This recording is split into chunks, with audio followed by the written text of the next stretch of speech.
Welcome to another installment of ECE's 5 Steps to Call Center Excellence. The topic for this session is coaching. And coaching is probably the area of call center operations that we most consistently see executed in a very suboptimal fashion.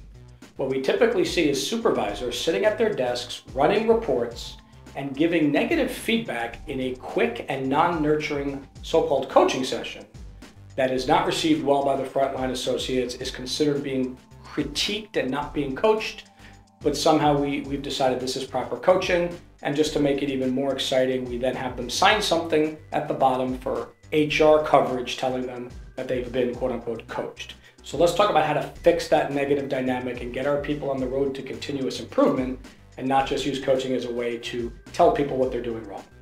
First of our big 5 items to focus on: don't bring paperwork to sign to a coaching session until you are in the situation where you're beginning a formal process that might end up in a termination. A mentor doesn't cover their back with the HR department, they help their team improve. We all understand there are realities within the HR environment. Documentation is one of them. It shouldn't be part of the process until it becomes necessary. And just bringing that piece of paper brings gravity to the situation that discourages improvement and focuses more on documented accountability. So let's leave the paper at our desk and let's go and work with the frontline troops in a positive environment. So that's your first key.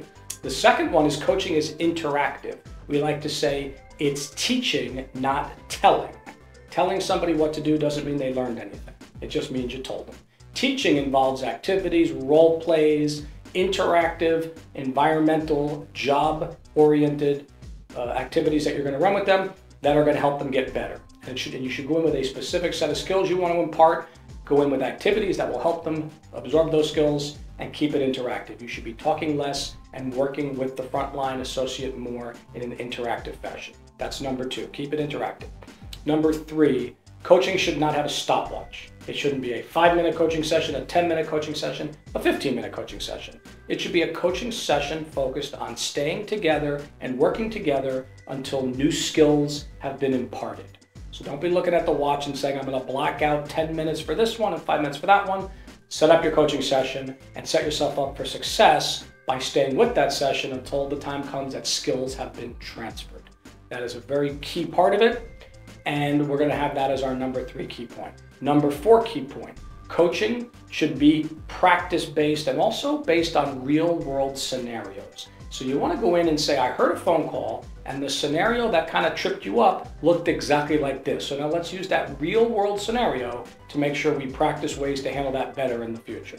Then you're directly relating challenges that you heard while monitoring phone calls with practice against a very similar scenario. You may even take on the persona of the customer that they had a struggle with in order to keep it as real world as possible. So the closer you get your practice to the real world scenarios based on what you've heard on actual phone calls with this particular associate, the more effective that coaching session is going to be. So that's number 4, base it on real world scenarios.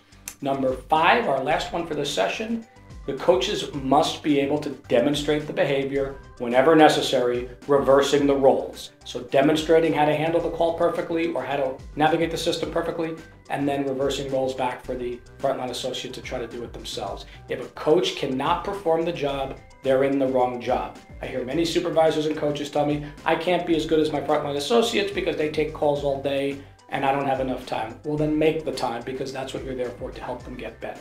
So those are 5 fantastic tips to energize your coaching, make it more mentoring based, make it more positive, and make it much more effective.